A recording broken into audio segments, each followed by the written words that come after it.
my name is Vanessa Navarro, and I work for the Riverside County Fire Department for the Service Center, and you're watching Report on Conditions. This week, we'll take you to a tree that collapsed to the roof of a residential structure in Beaumont, and we'll learn about the unique skill set of our swiftwater rescue teams.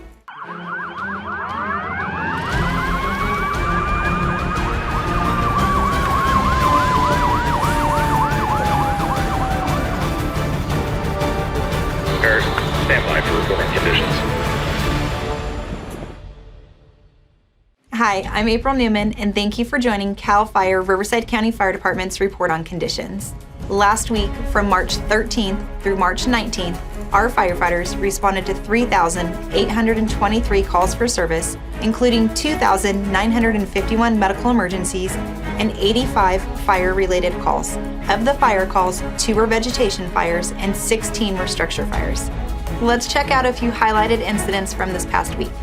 During the early morning hours of Wednesday, March 15th, firefighters were dispatched to a structural collapse near the intersection of North California Avenue and West 12th Street in the city of Beaumont.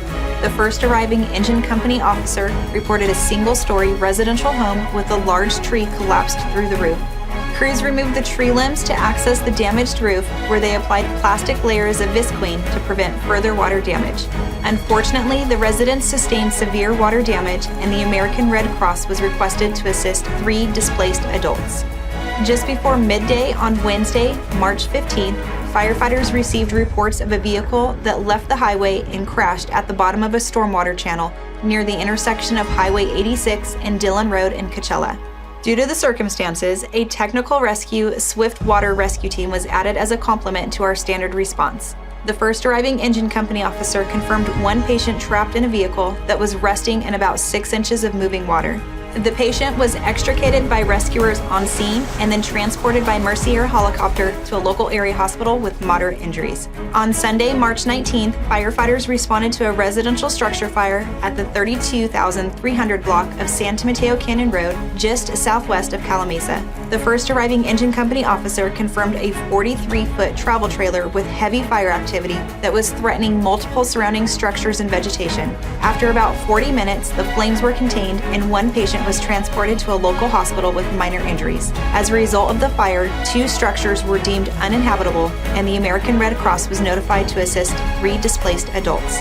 During the afternoon hours of Sunday, March 19th, firefighters were called to a vehicle fire in the front of a Dollar General store on Cesar Chavez Street in the city of Coachella.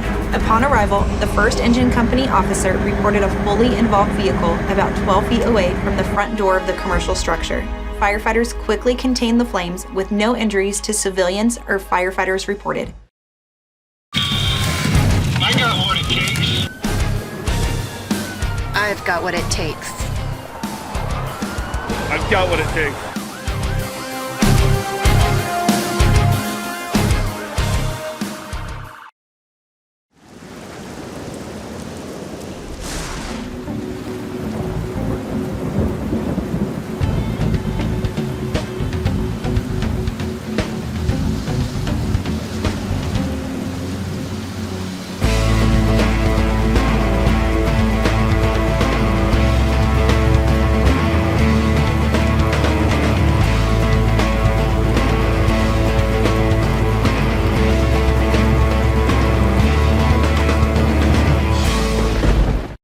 Explorer program is for ages anywhere 14 to 20 years old.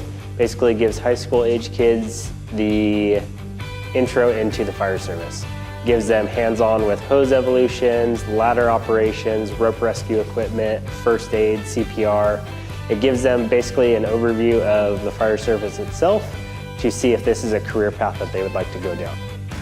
At Fire Station 76, we meet every Tuesday from 6 p.m. to 9 p.m. where we give them basically 3 hours of hands-on training. Practice, we'll do hose evolutions off of the engine, ladder evolutions out back to the station, and once they do complete all their task book, they are able to ride out on the fire engine for a 12 or 24-hour shift to actually get on-call experience with us. Myself included, I did come from actually Fire Station 76 through that Explorer program, so it actually does work. It's a great program.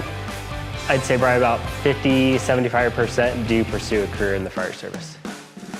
The steps to becoming an Explorer, if your age is between 14 and 20 years old, all you have to do is apply. You can apply through rbcfire.org, through the Reserve Firefighter link, and then follow that down, go to the Explorer tab, and you'll find an application. It can be turned in at any of the 9 fire stations that are on that website that's closest to you in your area. Did you know CAL FIRE Riverside County Fire Department has highly trained personnel who serve on our swiftwater rescue teams? When inclement weather is forecast, our swiftwater teams are assembled so that they're ready for immediate response. If we're pre-positioned, we're ready to go once the tones go off. We get into our gear and we're ready to go. With all of the rain we've been having, our swiftwater rescue teams have put their training to practical use, keeping our residents safe. We regularly train on our specialized equipment to be proficient at our high-risk calls. Some of those emergencies require our firefighters to be trained in water rescue, where we can perform an effective and safe rescue. Some examples of their equipment include a dry suit with gloves, a personal flotation device, a helmet with an attached light, a rope bag, protective footwear, and fins. Thank you to our amazing swiftwater rescue personnel, whose extensive training and time helps to make CAL FIRE Riverside County Fire an all-risk, all-hazards department. That's going to do it for this week's Report on Conditions. To stay up to date on current incidents as they happen in Riverside County, be sure to follow at CAL FIRE RRU on Twitter, Instagram, and Facebook. Did you happen to capture any pictures or videos of our firefighters in action? If so, send them our way at rrupio@fire.ca.gov. On behalf of your CAL FIRE Riverside County Fire Department Public Affairs and Community Education Bureau, I'm April Newman. Thanks for watching.